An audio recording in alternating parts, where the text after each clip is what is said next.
Olá, meus amigos, olá, meus irmãos, a graça e a paz do Senhor Jesus seja com todos vocês.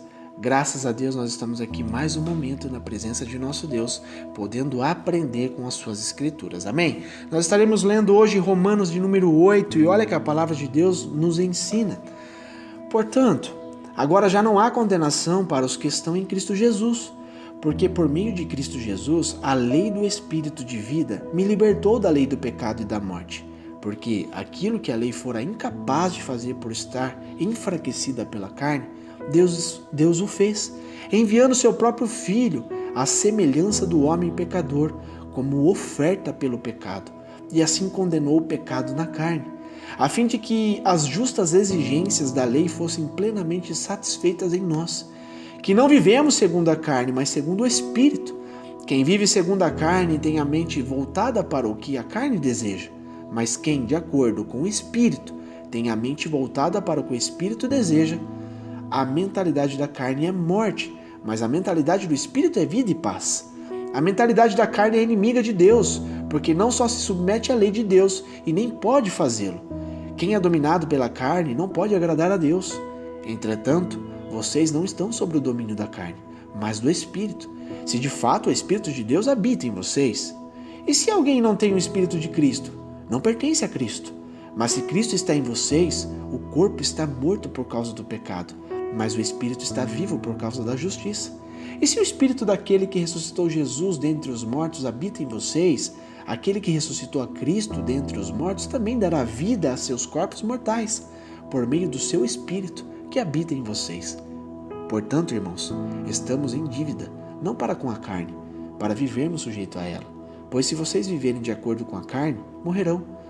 Mas, se pelo Espírito fizerem morrer os atos do corpo, viverão. Porque todos os que são guiados pelo Espírito de Deus são filhos de Deus. Pois vocês não receberam um Espírito que os escravize para novamente temer, mas receberam o Espírito que os adota como filhos, por meio do qual clamamos, Abba, Pai. O próprio Espírito testemunha ao nosso Espírito que somos filhos de Deus. Se somos filhos, então, somos herdeiros, herdeiros de Deus e co-herdeiros de Cristo, se de fato participamos dos seus sofrimentos, para que também participaremos da sua glória. Considero que os nossos sofrimentos atuais não podem ser comparados com a glória que em nós será revelada. A natureza criada aguarda, com grande expectativa, que os filhos de Deus sejam revelados, pois ela foi submetida à futilidade, não pela sua própria escolha, mas por causa da vontade daquele que a sujeitou, na esperança de que a própria natureza criada será libertada da escravidão da decadência em que se encontra para a gloriosa liberdade dos filhos de Deus. Sabemos que toda a natureza criada geme até agora, como em dores de parto. E não só isso, mas nós mesmos que temos os primeiros frutos do Espírito, gememos interiormente, esperando ansiosamente nossa adoção como filhos e a redenção do nosso corpo, pois nessa esperança fomos salvos. Mas esperança que se vê não é esperança. Quem espera por aquilo que está vendo? Mas se esperamos o que ainda não vemos, aguardamos com paciência. Da mesma forma, o Espírito nos ajuda em nossas fraquezas, pois não sabemos como orar, mas o próprio Espírito intercede por nós com gemidos inexprimíveis. E aquele que sonda os corações conhece a intenção do Espírito, porque o Espírito intercede pelos seus santos de acordo com a vontade de Deus. Sabemos que Deus age em todas as coisas para o bem daqueles que o amam, dos que foram chamados de acordo com seu propósito. Pois aqueles que de antemão conheceu, também os predestinou para serem conformes à imagem de seu Filho, a fim de que ele seja o primogênito entre muitos irmãos. E aos que predestinou, também chamou. E aos que chamou, também justificou.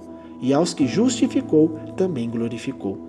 Que diremos, pois, diante dessas coisas? Se Deus é por nós, quem será contra nós? Aquele que não poupou a seu próprio Filho, mas o entregou por todos nós, como não nos dará juntamente com ele? E de graça todas as coisas? Quem fará alguma acusação contra o escolhido de Deus? É Deus que nos justifica. Quem os condenará? Foi Cristo Jesus que morreu, e mais, que ressuscitou e está à direita de Deus e também intercede por nós. Quem nos separará do amor de Cristo? Será a tribulação, ou a angústia, ou a perseguição, ou a fome, ou a nudez, ou o perigo, ou a espada? Como está escrito, por amor de ti, enfrentamos a morte todos os dias. Somos considerados como ovelhas destinadas ao matadouro, mas em todas estas coisas somos mais que vencedores por meio daquele que nos amou, pois estou convencido de que nem a morte nem a vida, nem os anjos nem demônios, nem o presente nem o futuro, nem quaisquer poderes, nem altura nem profundidade, nem qualquer outra coisa na criação será capaz de nos separar do amor de Deus que está em Cristo Jesus, nosso Senhor e Salvador. Amém? Glórias a Deus por isso, meus amados. Olha a profundidade dessa passagem. Nós vemos aqui que é o complemento de Romanos 7, que Paulo está escrevendo, né? Esse escopo é mostrar, meus amados, como a lei do pecado e da morte é privada de seu poder para trazer os cristãos, a mim e a você, novamente à servidão. E como a santa lei de Deus recebe neles a reverência de uma obediência viva. Porque a lei do Espírito de vida, meus amados, em Cristo Jesus, nos livrou da lei do pecado e da morte. Hoje nós não vivemos mais a lei da morte, a lei do pecado. Nós vivemos agora a lei de Deus, que traz vida e vida em abundância. Amém? Nós temos que entender, meus amados, todos esses princípios que o Senhor nos ensina através de sua palavra, para que tenhamos nossos pecados justificados, tenhamos uma vida digna, uma vida de integridade e de santidade com Deus. Paulo está aqui prestes a concluir o seu argumento acerca da lei e do pecado e as gloriosas vantagens de estar ligado a Cristo. Ele nos mostra aqui claramente de que em Jesus nenhuma condenação há. A lei não possui essa capacidade porque está enfraquecida pelo pecado. Amém? Nós somos refeitos em Jesus e somos totalmente guiados pelo Espírito Santo de Deus. Agora a nossa forma de pensar foi renovada, foi transformada. A nossa mente está voltada agora para as coisas que é do Espírito, que nos conduz à vida e à paz. Como filhos de Deus, nós temos a confiança de que nenhuma condenação há para os que creem em Jesus e que nada poderá nos separar deste amor. Não importa quão árduos sejam os sofrimentos, presentes aqui, sobre a glória futura, que é muito superior a tudo isso que nós estamos passando. Paulo ele diz aqui que está convencido que nada pode nos separar deste amor, porque este amor, se foi capaz de enviar o teu Filho Santo para vir à terra, para morrer por nós, que éramos pecadores, injustos, nós temos que ter a mesma convicção que Paulo, que nem a morte, nem a vida. Ele diz aqui claramente, nada pode nos separar deste amor.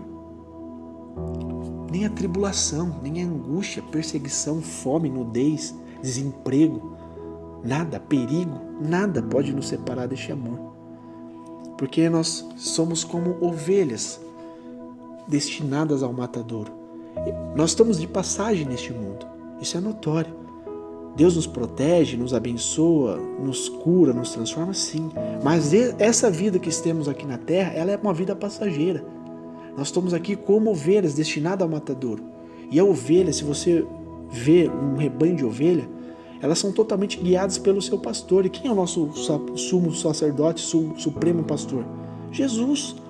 Nós ouvimos a voz de Jesus e nós seguimos. Uma ovelha, quando ouve a voz do seu pastor, ela segue ele. Você pode misturar 10 rebanhos de ovelha.